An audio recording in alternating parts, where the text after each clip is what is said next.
Okay, so I was rereading some of the notes that I had in my Bible, right? And as I was reading them, Holy Spirit gave me something that I thought was really good and I wanted to share with you guys, right? So I'm going to start reading Genesis chapter 41.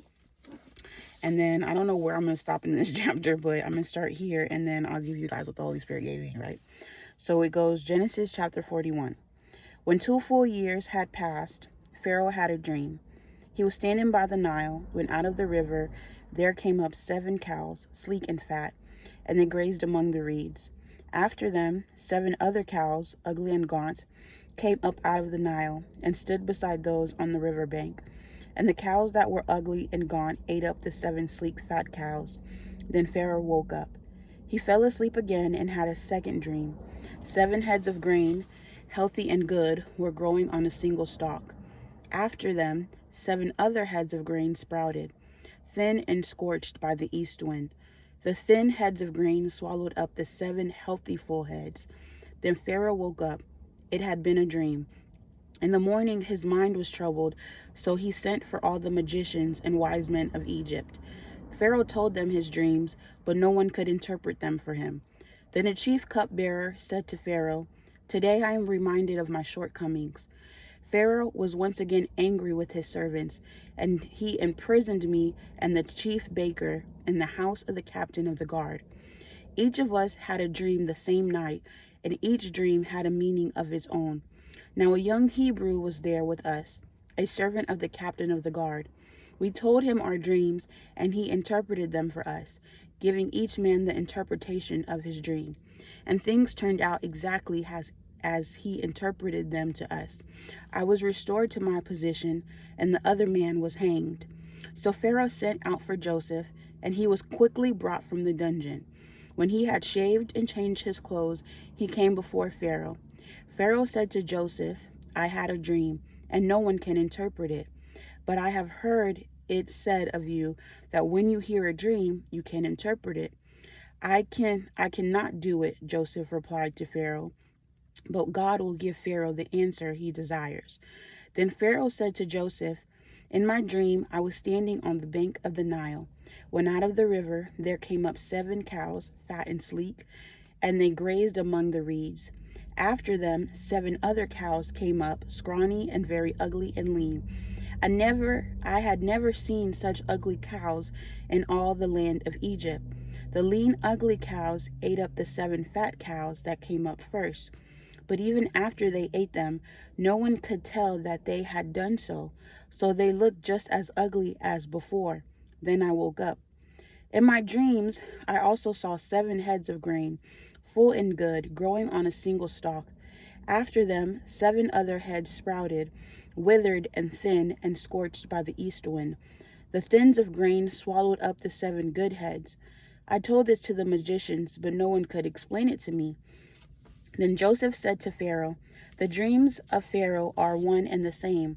God has revealed to Pharaoh what he is about to do. The 7 good cows are 7 years, and the 7 good heads of grain are 7 years. It is one and the same dream.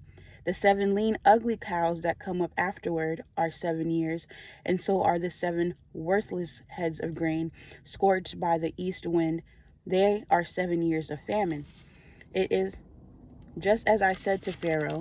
God has shown Pharaoh what he is about to do. 7 years of great abundance are coming throughout the land of Egypt, but 7 years of famine will follow them. Then all the abundance in Egypt will be forgotten, and the famine will ravage the land. The abundance in the land will not be remembered, because the famine that follows it will be so severe. The reason the dream was given to Pharaoh in 2 forms is that the matter has been firmly decided by God, and God will do it soon. Now let Pharaoh look for a discerning and wise man and put him in charge of the land of Egypt. Let Pharaoh appoint commissioners over the land to take 1/5 of the harvest of Egypt during the 7 years of abundance. They should collect all the food of these good years. Okay, so I'm gonna skip this part right here, but then I'm gonna go down, and then it says, because after Joseph gives the plan, it says, the plan seemed good to Pharaoh and to all his officials. So Pharaoh asked them, can we find anyone like this man, one whom is the Spirit of God? Then Pharaoh said to Joseph, since God has made all this known to you, there is no one so discerning and wise as you. You shall be in charge of my palace, and all my people are to submit to your orders. Only with respect to the throne will I be greater than you, right? And so when I read this a couple weeks ago, a couple months ago, I don't know when I put these notes in, but my question to God was, because I do believe that everything that we need to know in this life now, 100, 200, 500 years in the future, we can find it in the good book, right? And so I'm like, God, there's something here and I just don't know it.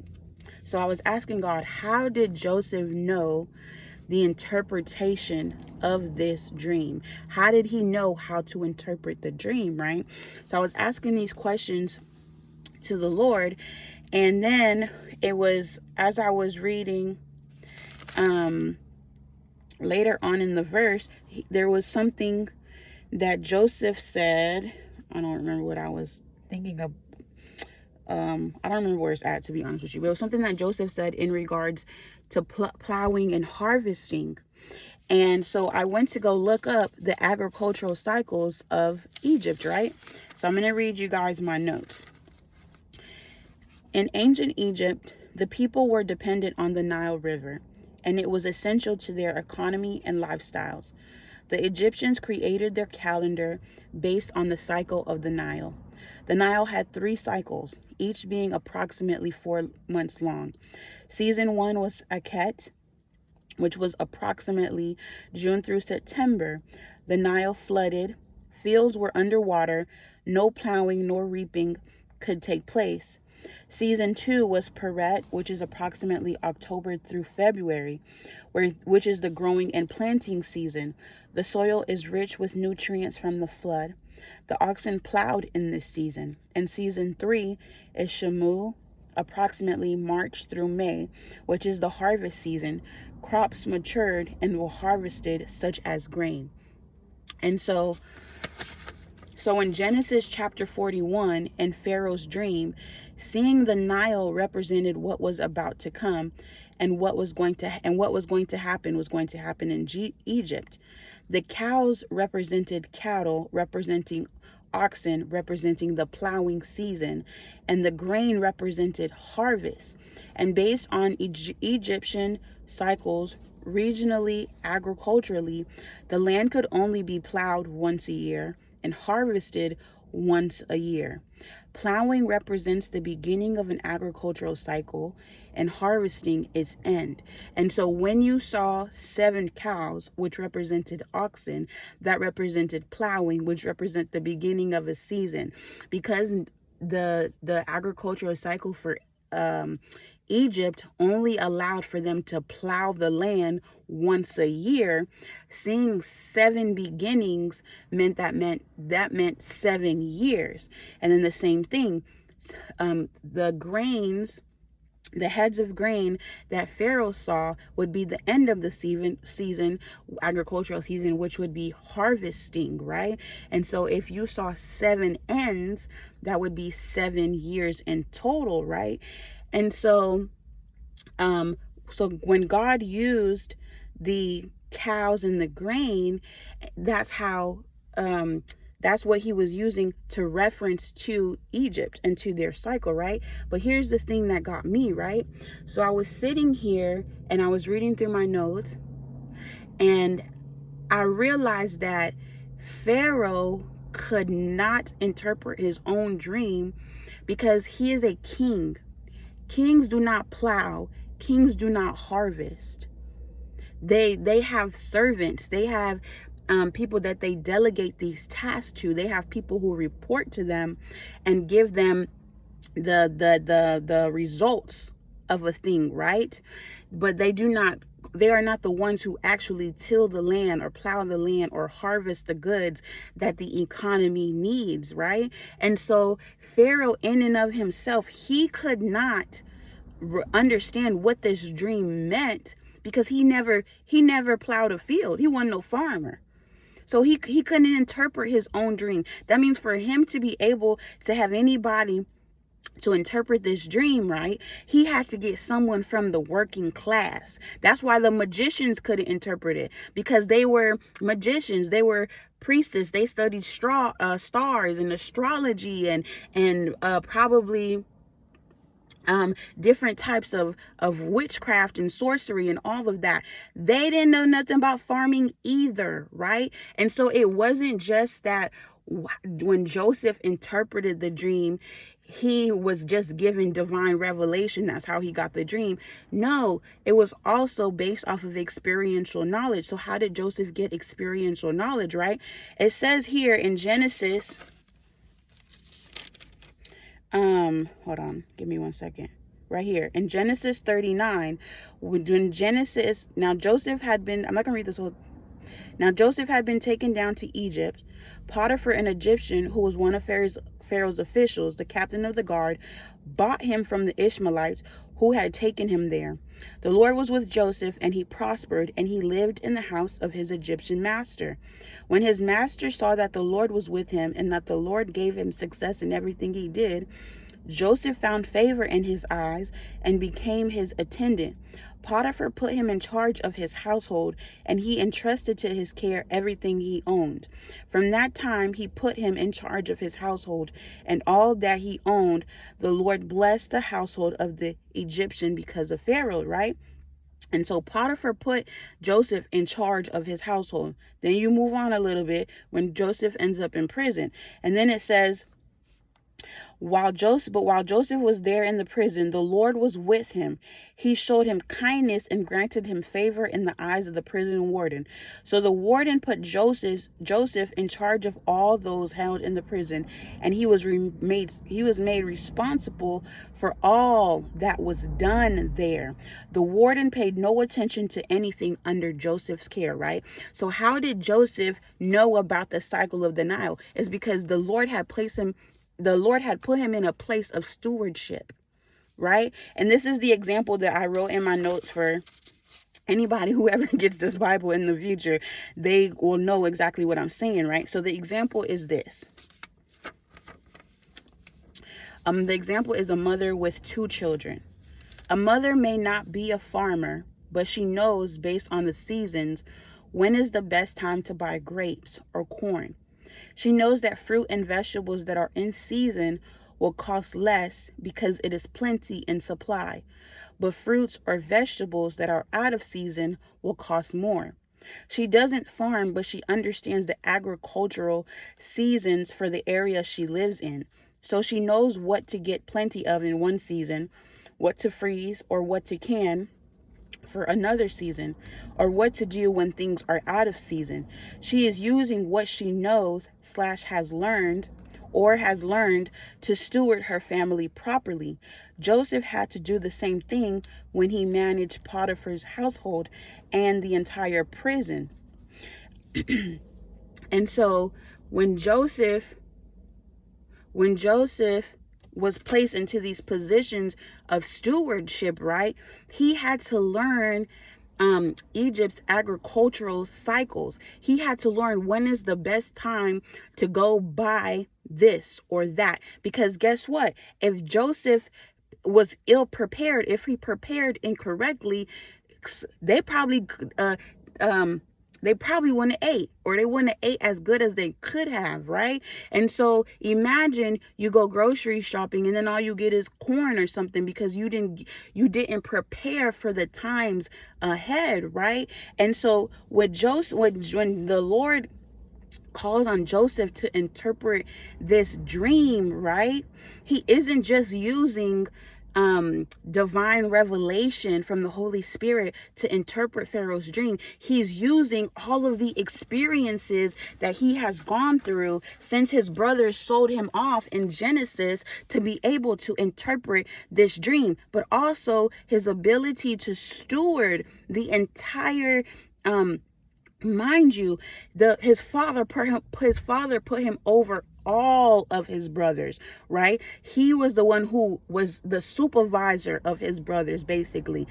So all of his brothers. And then Potiphar put him over all of his household, right? And then the warden put him over all of the prison, right? And so his experience gave him, it's kind of like when you're going in to apply for a job, right? And they're asking you, well, how much experience do you have? And based off of this, Joseph has at least 13 years of managerial stewardship experience. He has all this experience, right? And so what I was sitting here thinking about, right, and this is what blessed me, right, is Romans 8:28. Hold on, let me go get it. Hold on, here it is. Romans 8:28. And we know that in all things, God works for the good of those who love him, who have been called according to his purpose. Let me say this again. Okay, for those God foreknew, he also predestined to be conformed to the likeness of his son, and that he might be the firstborn among many brothers. Okay, let me read it again. And we know that in all things God works for the good of those who love him, who have been called according to his purpose. For those God foreknew, he also predestined to be conformed to the likeness. That's 29.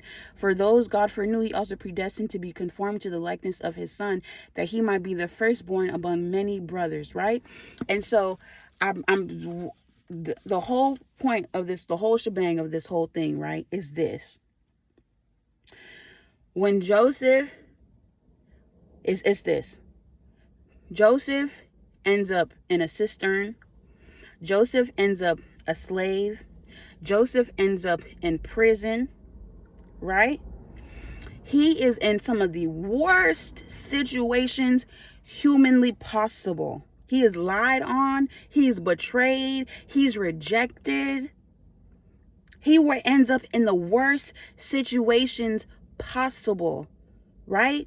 But through all of those experiences, the Lord is teaching Joseph how to manage, to save, because not only does Joseph save Egypt, he saves all of the people that betrayed him and rejected him. He saved several nations. Then I realized this too, right? Through his stewardship, Joseph had to learn supply and demand. What we're talking about when you go back and you read, right, his plan, when he's like, take a fifth of the harvest and save it for 7 years and then sell it back to the people. That's economics. That's applied economics. But how would he have learned that? He learned that while he was stewarding, while the Lord was building him, while the Lord was refining him, while the Lord was sanctifying him, and every single one of the positions that he has gone through within his life, the Lord was refining him. So that way, when he got to his position, right? When he got to his position, he knew exactly what needed to be done. So Joseph is going through HE double hockey sticks, right? But in all of this, God is teaching him accountability. God is teaching him stewardship. God is teaching him management. God is teaching him supply and demand. God has given him every single skill that he would need to be the second in command for an entire nation. Mind you, he goes from being slave to second in command for an entire nation. And so I'm saying all this to say to whoever this video is for, right?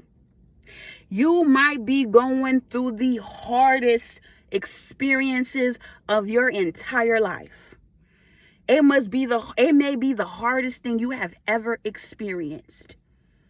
But when you pull through, when you get to the promised land, all that you have gone through, all